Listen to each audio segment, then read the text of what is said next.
હું બનાવું છું.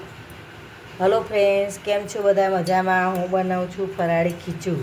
આજે 11 છે તે ફરાળી ખીચું યાદ આવી તો ખીચું બનાવશું. જુઓ, મેં જીરું નાખ્યું છે,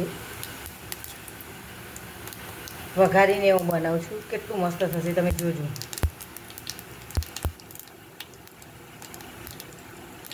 પાણી,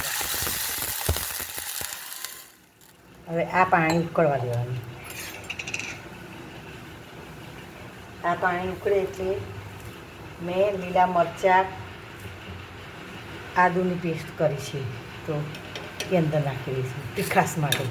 આપણા જરૂરી પ્રમાણે જેટલું તીખાશ જોઈએ એ પ્રમાણે.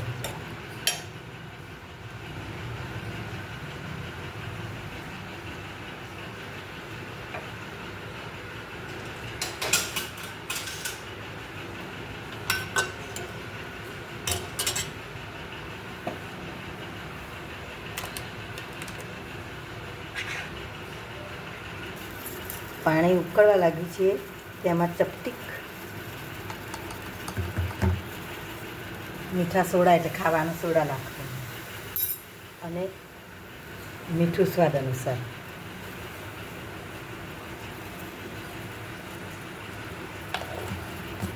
સારું ઉકળવા દેવાનું.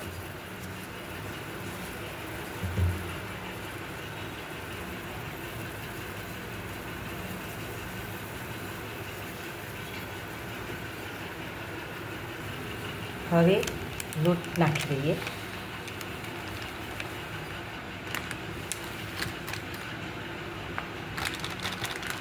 જો, સ્વામિનારાયણનો ફરાળી લોટ છે. જો, હું આ વાપરું છું તૈયાર પેકેટમાં. હવે આપણે તેને ગેસ બંધ કરી અને હવે હલાવીએ એટલે હલાવતા ફાવે. જુઓ,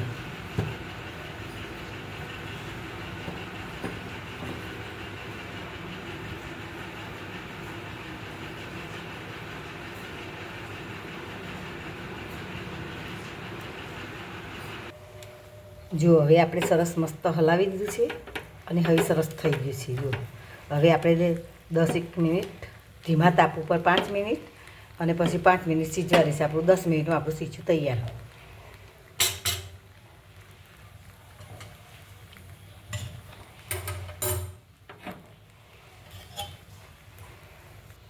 આપણું ખીચું તૈયાર. જુઓ, બરાબર. હવે સીજી ગયું છે. મેં આમાં કાઢ્યું છે. જુઓ, હવે આપણે આમાં તેલ લઈ ખાવા માટે કરીશું.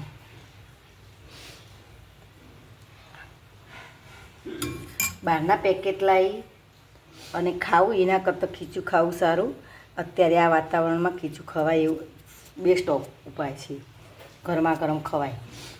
અને બહારના પેકેટમાં એક પેકેટ ખાઈ જઈએ પણ એમાં ધરાવો આવે નહીં. અને આમાં તમે એક આટલું થોડું ખાઈ લેશો તો તમારો ધરાવો તરત આવી જશે અને બેસ્ટ લાગશે. આ રીતે તમે ખીચું બનાવશો ને તો ખીચું એકદમ સરસ થશે અને બધાને ભાવે તેવું થશે. મારી રીતે તમે બનાવશો તો તમે આ જ રીતે તમે મારી ચેનલ ઉપર તમે જોતા રહેજો અને આ જ રીતે ખીચું બનાવશો તો બહુ મસ્ત લાગશે ખીચું. અને ફરાળી ખીચું છે એટલે ઉપવાસમાં, દરેક ઉપવાસમાં ખવાય. મેં લીલા મરચાં અને જીરું બધું કમ્પ્લીટ કરી નાખ્યું. વઘાર કર્યો છે મેં. વઘાર એટલા માટે કર્યો કે ખીચા અંદર પછી આપણે જ્યારે વઘારીએ તે પાણી બધું કરીએ ને ઉકાળીએ તો એ વખતે એમાંથી બધી તીખાની વાસ આવે છે. આખા ઘરમાં વાસ ઉઠતી હોય છે. પેલું તેલના હિસાબે અંદર આટખું ઉડવું નહીં લીલું મરચું. એટલા માટે થઈને મેં આ કરી છે વઘારી.